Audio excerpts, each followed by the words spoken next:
कक्षा 8वीं पाठ 12 विविध कमरों की व्यवस्था। बैठक नंबर 1 बैठक, नंबर 2 खाने का कमरा और नंबर 3 सोने का कमरा। सबसे पहले हम खाली स्थान से रिकॉर्डिंग करना शुरू करेंगे।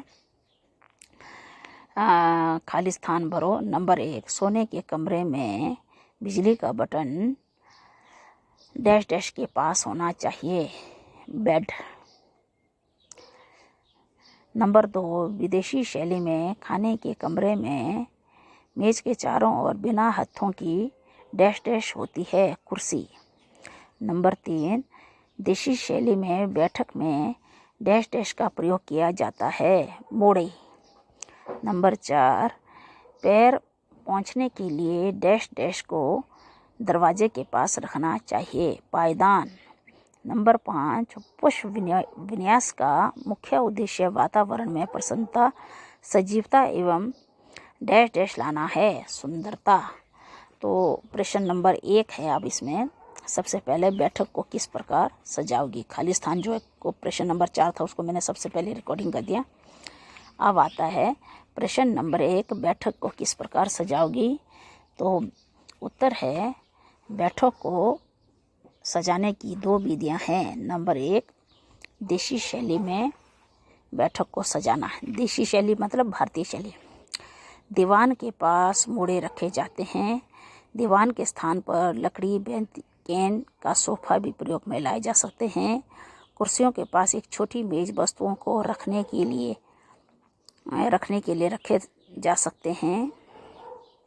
Radio, gramophone, television, tape recorder आदि रखने के लिए मेज, रैक या शेल्फ होनी चाहिए। प्रकाश के लिए लैंप, बिजली का उचित प्रबंध होना चाहिए। सजावट के लिए मेज पर एक सुंदर गुलदस्ता, दीवारों पर कलात्मक ढंग से चित्र लगे होने चाहिए। बहुत अधिक भड़कीले और चमकदार रंगों के स्थान पर हल्का रंग प्रयोग में लाया जा सकता है। पर्दों और कालीन का चुनाव भी कमरे में सोफा सेट इत्यादि के साथ मिलता जुलता होना चाहिए। नंबर 2 विदेशी शैली में बैठक को सजाना। इसमें दीवान और मोड़े के स्थान पर सोफा सेट बहुत आवश्यक है। शेष सजाने की शैली देशी शैली की तरह ही है। पैर पोंछने के लिए दरवाज़ों पर पायदान रखना ज़रूरी है। बैठक के अंदर आने के लिए दरवाजे पर घंटी होनी चाहिए। अपनी आय के अनुसार सजावट सिद्धांत और सजावट के सामान्य बातों को ध्यान में रखते हुए बैठक को सजाया जा सकता है। प्रश्न नंबर 2 खाने के कमरे की व्यवस्था किस प्रकार करोगी। उत्तर खाने के कमरे की व्यवस्था भी 2 प्रकार से की जाती है। नंबर 1 विदेशी शैली। खाने के कमरे में एक बड़ी मेज रखी होती है। मेज के चारों ओर बिना हथों की कुर्सियां रखी जाती हैं।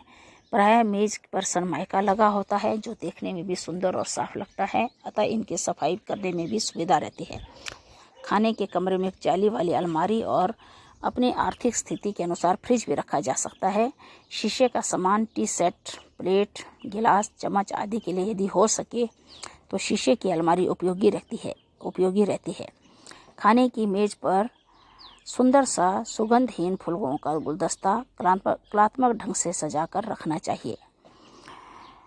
कमरे का वातावरण बड़ा शांत और अत्यंत आकर्षक होना चाहिए। कमरे में फालतू सामान नहीं होना चाहिए। नंबर 2 देशी शैली। देशी शैली में आसन, चौकी, पटरे बैठने के लिए प्रयोग में लाए जाते हैं। फर्श को साफ रखा जाता है। जूते बाहर खोल दिए जाते हैं। चौकियों के आगे छोटे मेज भी रखे जाते हैं। फर्श पर पालथी मारकर बैठा जाता है। भारतीय घरों में फर्श को सजाने के लिए अल्पना और रंगोली का भी प्रयोग किया जाता है। भारतीय घरों में आजकल भी खाना खाने से पहले पैरों को धुलवाने का रिवाज है तथा खाने को बड़ी नम्रता और प्रेम भाव के साथ परोसा जाता है। अतिथि की सेवा के लिए सहृदय से भोजन करवाया जाता है। मिट्टी के कच्चे मकानों में आज भी गाय के गोबर की लिपाई की जाती है। प्रश्न नंबर 3 सोने के कमरे की व्यवस्था किस प्रकार करोगे। उत्तर सोने के कमरे में सोने के लिए अच्छी चारपाई, पलंग या तख्त का होना ज़रूरी है। चारपाई के सराहने के पास एक छोटा मेज आवश्यक चीज़ों को रखने के लिए ठीक रहता है। टेबल लैंप भी मेज पर रखा जा सकता है। जिस से बिजली के बंद और जलाने में आसानी रहती है। बिजली बंद करने से बेड स्विच का प्रबंध किया जा सकता है। कमरे की बिजली का स्विच चारपाई के पास होना चाहिए ताकि अंधेरे में बिजली आसानी से जलाई और बुझाई जा सके।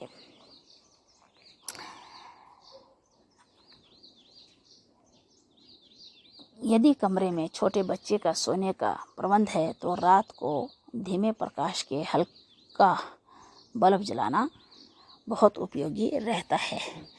कमरे के रंगों का संबंध अनेक वस्तुओं से है। दीवारों, दरी, कालीन, कुर्सियाँ, सोफ़ा, दीवान आदि के गिलाफ, गद्दियाँ, पर्दे आदि सब वस्तुओं के रंगों का आपस में मेल होना चाहिए। सब कमरों का फर्नीचर उत्तम डिज़ाइन, आरामदायक और मजबूत होना चाहिए।